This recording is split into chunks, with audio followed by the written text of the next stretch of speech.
Assalamualaikum warahmatullahi wabarakatuh. Selamat pagi ya semuanya.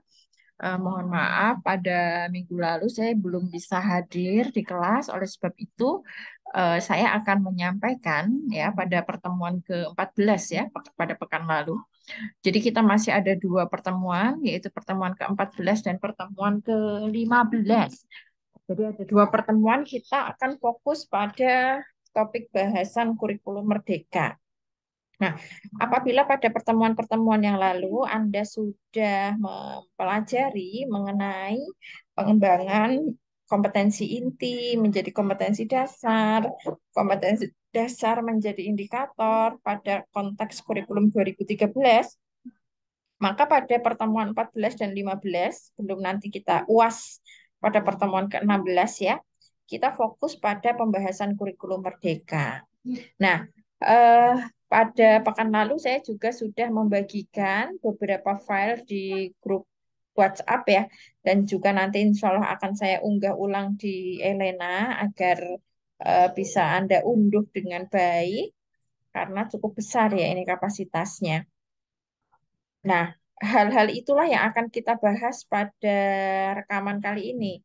Dan juga nanti akan ada kegiatan diskusi ya. Lalu kita lanjutkan pada pertemuan ke-15. Nah, untuk salin dia yang saya tampilkan ini ya, ini dalam bentuk PDF. Ini sebenarnya sudah Anda simak saat Anda melihat video paparan Mas Menteri ya, Mas Nadiem Makarim, Pak Menteri kita, mengenai kurikulum merdeka. Mari kita lihat bersama. Nah, dukungan regulasi implementasi kurikulum merdeka untuk pemulihan pembelajaran dilakukan berdasarkan kebijakan berikut. Jadi ada beberapa kebijakan yang mendasari untuk apa ya penyelenggaraan kurikulum merdeka. Misalnya, yang pertama pada Permendikbud nomor 5 tahun 2022 ini membahas mengenai standar kompetensi lulusan pada pendidikan PAUD, pendidikan dasar, dan pendidikan menengah. Nah, ini yang apa yang perlu kita bahas yaitu SKL ya. Di sini ada istilah apa? Standar kompetensi lulusan. Standar kompetensi lulusan itu adalah, nah di sini sudah dijelaskan ya, kriteria minimal tentang kesatuan sikap, keterampilan, dan pengetahuan yang menunjukkan capaian kemampuan peserta didik dan hasil pembelajarannya pada akhir jenjang pendidikan. SKL menjadi acuan untuk kurikulum 2013, kurikulum darurat, dan kurikulum merdeka. Jadi ketika kita akan melaksanakan apa ya, mengimplementasikan kurikulum, kita harus tahu nih, apa sih SKL kita? Apa sih standar yang akan kita capai? Apa sih standar yang kita cita-citakan? Nah, itu namanya SKL. Ya, kriteria minimal. Misalnya dalam di SD ya, ada SD negeri, ada SD IT, ada SD Islam terpadu ya. Kalau di SD Islam terpadu, di sana ada SKL lain selain SKL mengenai hal-hal yang bersifat umum, pembelajaran umum. Tapi ada SKL tahfidz, ada SKL kiroati gitu. Jadi misalnya anak kelas 1 SD ya, itu seharusnya sudah sampai jilid berapa ya. Anak kelas 1 SD harus menghafal sampai surah apa gitu. Nah, itu namanya SKL. Sama halnya dengan SMK misalnya, sekolah menengah kejuruan. SKL-nya apa? Nah, SKL dari lulusan SMK adalah menciptakan tenaga kerja. Jadi lulusan SMK itu sebenarnya harusnya siap kerja gitu ya. Beda dengan SMA. Kalau lulusan SMA itu dia eh, disarankan ya untuk melanjutkan ke jenjang perguruan tinggi gitu. Kemudian Permendikbud berikutnya nomor 7 tahun 2022. Ini membahas mengenai standar isi. Apa itu standar isi? Nah, ini standar isi dikembangkan melalui perumusan ruang lingkup materi. Jadi standar isi itu ada muatan wajib, konsep keilmuan, alur jenjang dan jenis pendidikan. Kalau kita bahas ya mengenai yang di kurikulum 2013 kemarin, ada istilah kompetensi inti, ada istilah kompetensi dasar. Nah, itu dokumen itulah yang dinamakan dengan standar isi. Jadi standar isi itu adalah ya isinya, dagingnya, materinya gitu. Ya, jadi standar isi merupakan jalan menuju ke standar kompetensi lulusan.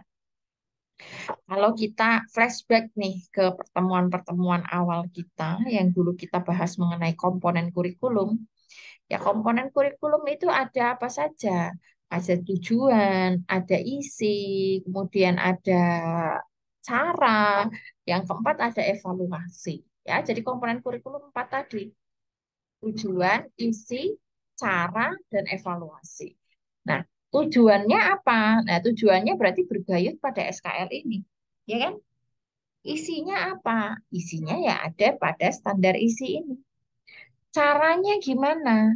Cara untuk melakukan atau mengimplementasi standar isi adalah standar proses. Jadi standar proses sesuai dengan Permendikbudristek nomor 16 tahun 2022 merupakan kriteria minimal proses pembelajaran. Jadi isinya ada di standar isi, proses pembelajarannya diatur dalam standar proses, ya. Tujuannya diatur dalam standar kompetensi lulusan dan evaluasinya diatur dalam standar penilaian, yaitu Permendikbudristek nomor 21 tahun 2022. Standar penilaian pendidikan adalah kriteria minimal mengenai mekanisme penilaian hasil belajar peserta didik. Nih ya. Kemudian berdasarkan keputusan Mendikbudristek nomor 56 tahun 2022, diaturlah pedoman penerapan kurikulum dalam rangka pemulihan pembelajaran. Ya, jadi ada tiga opsi, ya. Tiga opsi dalam pemulihan pembelajaran pasca pandemi. Yang pertama pilihan satu, memberlakukan kurikulum 2013 secara penuh.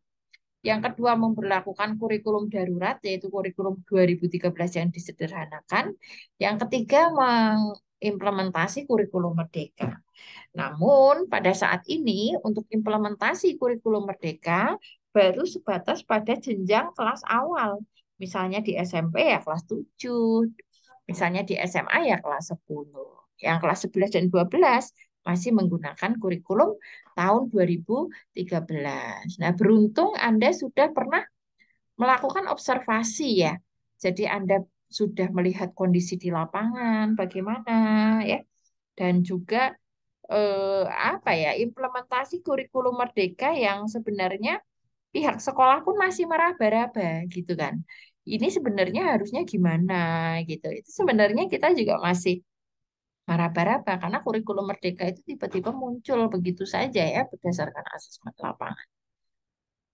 Lanjut, ini kita skip saja.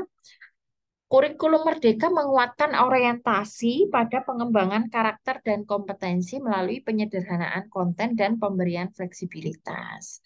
Jadi ada tiga karakter utama kurikulum Merdeka: penyederhanaan konten, pembelajaran berbasis proyek, dan rumusan capaian pembelajaran dengan jam pelajaran yang fleksibel. Nah, pada kurikulum Merdeka inilah kita mengenal istilah profil pelajar Pancasila. Oleh sebab itu, ketika Anda observasi, di beberapa sekolah itu juga ada jadwal melaksanakan proyek. Proyek apa? Proyek profil pelajar Pancasila. Misalnya, ada yang memiliki proyek membatik, ada yang memiliki proyek pengolahan sampah organik dan anorganik, ada yang memiliki proyek mungkin bagi sekolah-sekolah agama ya, tahfidz dan kiroati memiliki target-target tertentu. Ada juga yang memiliki proyek-proyek yang lain. Nah, sebenarnya substansi dari proyek itu adalah terwujudnya profil pelajar Pancasila yang beriman bertakwa kepada Tuhan, mandiri, bernalar kritis, berkebinekaan global, bergotong royong, kreatif gitu. Misalnya di sekolah itu punya proyek membatik. Nah, berarti profil yang disasar adalah misalnya kreatif gitu. Lalu ada lagi, misalnya proyeknya adalah berwirausaha. Nah, mungkin mandiri. Ada juga yang punya proyek, misalnya penelitian. Nah, mungkin ini bernalar kritis, begitu. Bagaimana struktur kurikulum merdeka? Nah, ini menarik ya untuk kita kaji bersama-sama.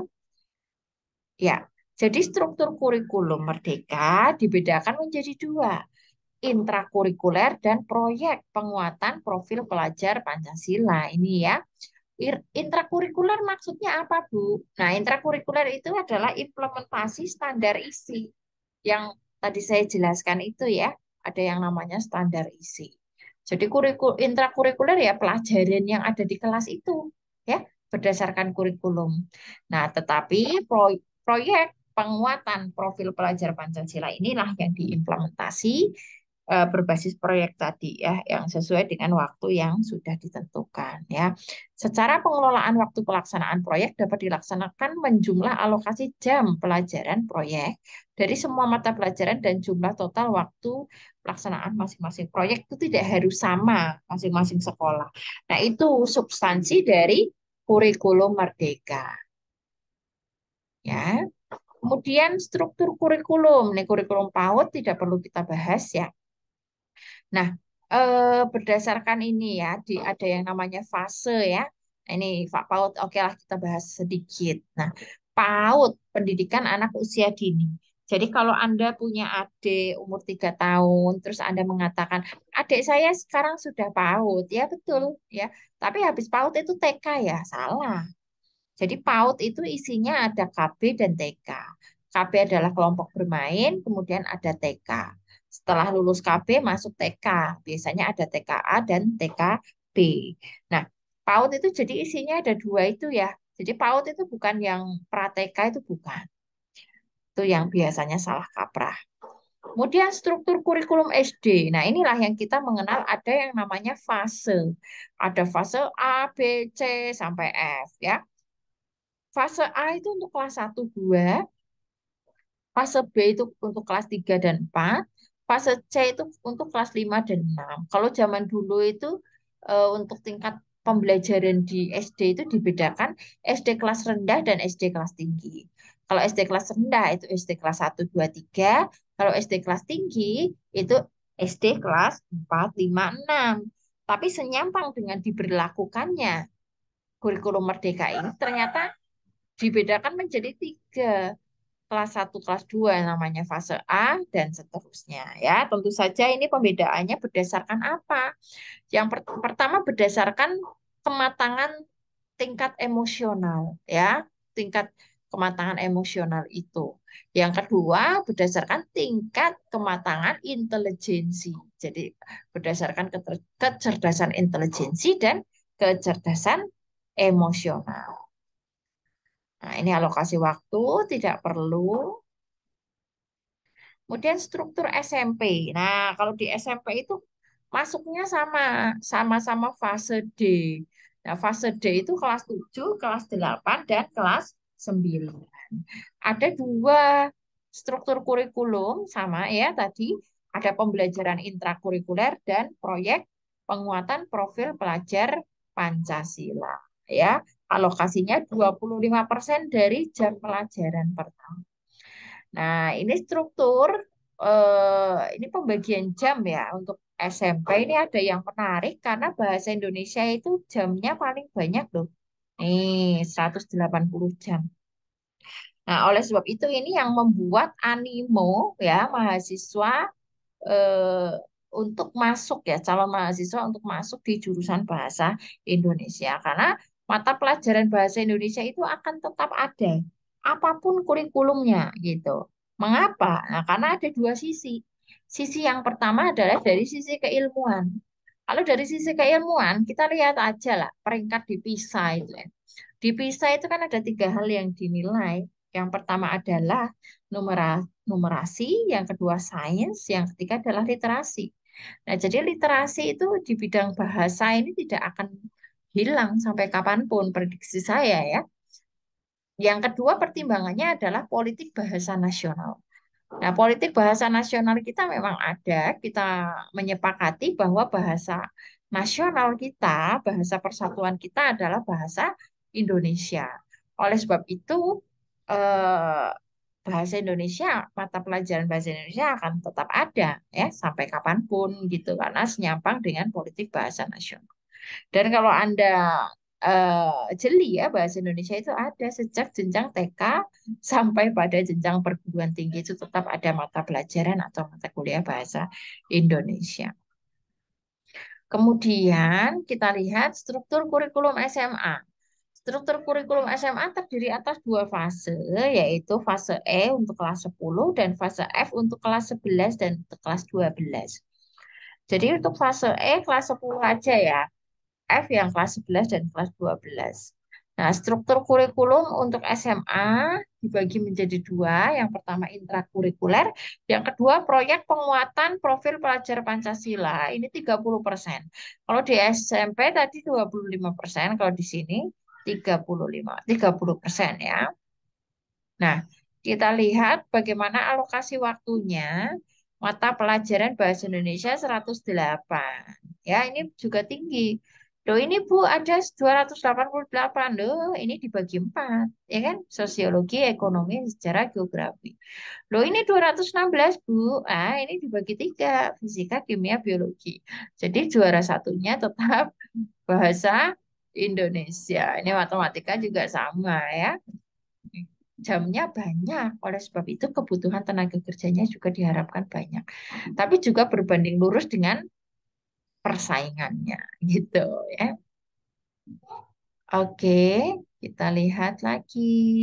Ya ini SMK hampir sama dengan SMA ya. Kita skip saja. Oke. Nah, kita lihat untuk eh, file yang sudah saya kirim ke Anda mengenai ATP. Oke. Nah, ini ATP, alur tujuan pembelajaran. Ini kurang M. Kelas 7 mata pelajaran bahasa Indonesia. Ya, di SMP yang sama-sama fase D semua. Nah, ini bergayut pada apa? Bergayut pada buku teks pelajaran. Kalau Anda lihat di buku teks pelajaran, ya, yang sudah saya bagikan kepada Anda, maka itu adalah materi-materi yang seharusnya dikembangkan berdasarkan standar isi. Kita lihat ya, kita lihat bersama-sama dari awal. Peta pengembangan materi. Bab 1 Jelajah Nusantara. Kontennya adalah teks deskripsi. Bab 2 Berkelana. Ini saya bagi saja.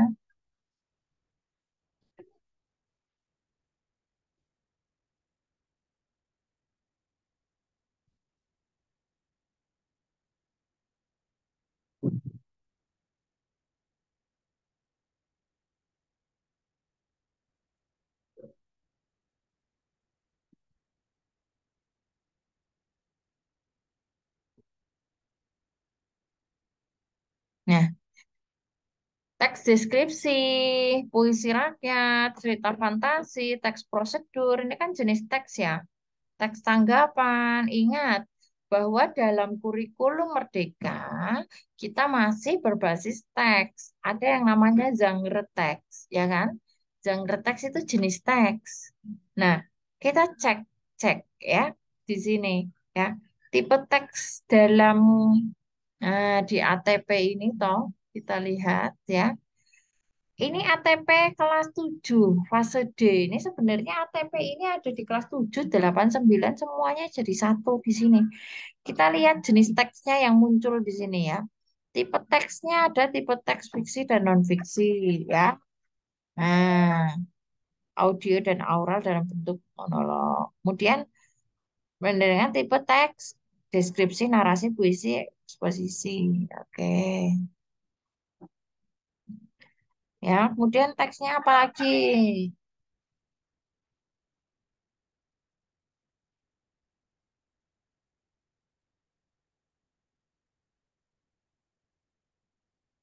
Teksnya, ya kan? Nah, jadi ini memang untuk capaian pembelajaran itu tidak dibagi-bagi berdasarkan, oh ini loh kelas 7 ini. Kalau di kurikulum 2013 kan tidak ya. Memang sudah sangat jelas Pertama guru ngajarin apa dan lain kan kan sudah sangat jelas. Kalau yang ini untuk yang kelas 7 apa, kelas 8 apa, kelas 9 apa itu juga kurang begitu jelas ya. Kayak yang menulis jenis teksnya apa saja.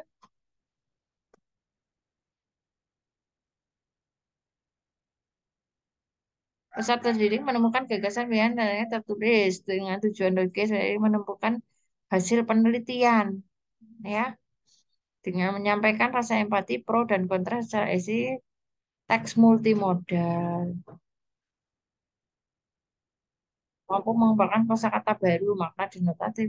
Nah, jadi ini yang dinamakan dengan konsep merdeka belajar itu di sini itu tidak dibagi-bagi. Kelas 7 itu yang mana, kelas 8 yang mana, kelas 9 yang mana gitu.